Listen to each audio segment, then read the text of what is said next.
एक कोई राजा हा, वो एक बारी शिकार खेडन जांदा। शिकार खेडन जांदा ते उसी शिकार खेडदे खेडदे लगदी तरे ते वो पानी तुपदा तुपदा कुदै नदी दे कंढा पर पुजदा। अगे उस नदी दे उपर कोई 4-5 कुड़ियां पानी हुंदी भरा दियां ते राजे की उंदे कुड़ियें बिचा एक कुड़ी बड़ी पसंद हुंदी, बड़ी शैल लगदी। खैर राजा उंदे कोला पानी शानी पींदा ते वापस अपने महलै च आई जंदा। उस दिन उस राजे की पूरी रात नींदर नहीं पई ते पूरी रात उस कुड़ी का ख्याल गै आंदा रहा। दूए दिन जियां गै सवेर होई ते राजे ने अपने सिपाहियें गी हुक्म दिता, उन्हें आख्या जाओ पता करी आओ कुड़ी कौन है ते कुत्थे रोंदी है। सिपाही गए ते पता करियै आइए। उन्हें राजे की सुनाया, उन्हें आख्या महाराज वो कुड़ी साढ़े गै राज्य दे एक किसान दी कुड़ी है। राजे ने आख्या जाओ उस किसान की सुनेहा दियो, उसी आखो कि साढ़े महाराज होरें तुसेंगी महल बुलाए दा।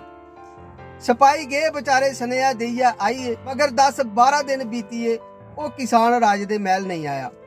राजे की बड़ा क्रोध आया। उन्हें सैनिकें अपने सिपाही आख्या, उन्हें आख्या जाओ उस कुड़ी गी ते ओदे प्यो गी फड़ियै मेरे कोल लेई आओ। सिपाही जंदे मारा ओदे घर जिसलै किसान दे पुजदे ते अगे दिखदे उत्थे ताला लग्गे दा।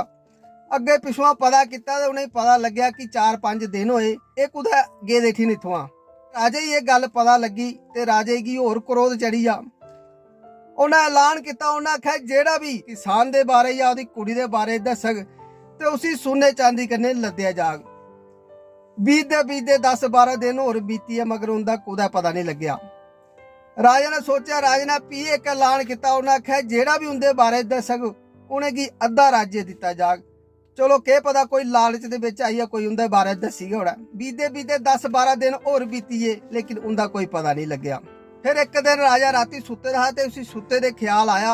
उसी उहे सुखना विच उहे नदी लभी जिथे उन्हें पानी पीता हा। उन्हें रातों रात अपनी सेना तैयार की, उस नदी दे कोल गया मगर उत्थे दिखिया उत्थे भी कोई नहीं। राजा बड़ा निराश होया, फिर वापस आई अपने महल विच ते अंत च उन्हें यह घोषणा ऐलान किया कि मैं ते मेरा राज्य ते मेरी सेना बिल्कुल नकम्मी है। ते उन्हें यह केस फिर CBI की दे दिया। CBI ने बड़ी कोशिश की उन्हें तुप्पने लेकिन उनके हथ भी कख नहीं होया। अंत CBI का टाइम भी इयां गै वेस्ट होया जियां उस राजे का सिपाहियों का और तुंदा टाइम वेस्ट होया मेरी ये कहानी सुनते सुनते।